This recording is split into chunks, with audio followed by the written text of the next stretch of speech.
how significant stress is affecting the PCOS?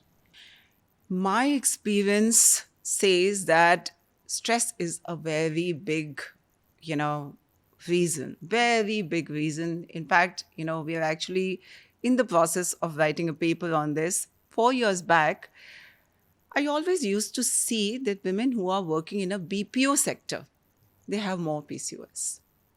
It was a very small observation. Then I started reading, I started researching the literature, and we found out that there is a connection between sleep and PCOS.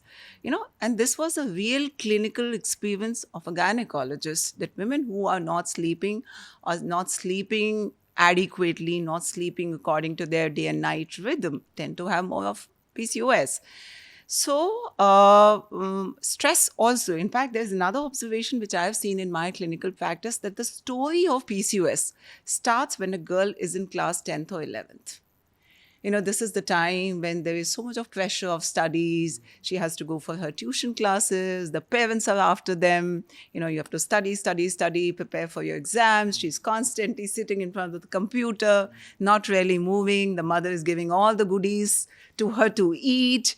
And, there are other pressures on Instagram. You have to be there. You have to be watching the latest Netflix. Your DP has to look good. You need to look good. So there's so much of pressure.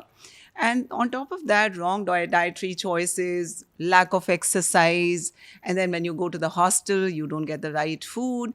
Unfortunately, today we don't have much avenues for people to go out and, exercise or move their body at least.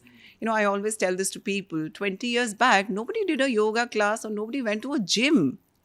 Our grandmothers, they never had PCOS.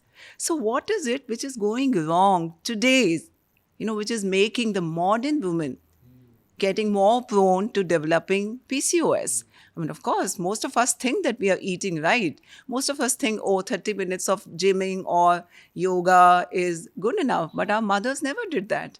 Our grandmothers did not do this, but still they did not have PCOS. So probably they never had stress. They were physically active throughout the day, and they never had Swiggy and Zomato in their life. Right, yeah. No, I think the point of sleep that you mentioned is, I think, is very critical for every disease that we talk about, because, and that's what we talk in my channel as well, to just keep sticking to the circadian rhythm. Absolutely, 100%, 100%.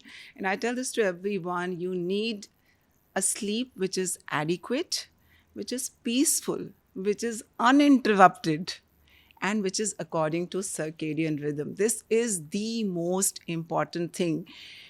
Our clinical experience also says that most of PCOS patients have high prolactin, they have hypothyroidism. Now, this again proves that it starts from the brain, because all these hormones are released from the anterior pituitary. So how come that every PCOS patients, in fact, 80% of the PCOS patients have associated hypothyroidism? I would say 50% of them have high hyperprolactinemia. So that means there's something going wrong there, which is making them prone to this. So my theory says that it starts from the stress and lack of sleep, and of course coupled with other things, bad diet and lack of exercise and all that. They contribute. Right. But I'm sure the papers would come that it is the stress which actually initiates the pathogenesis of course PCOS also.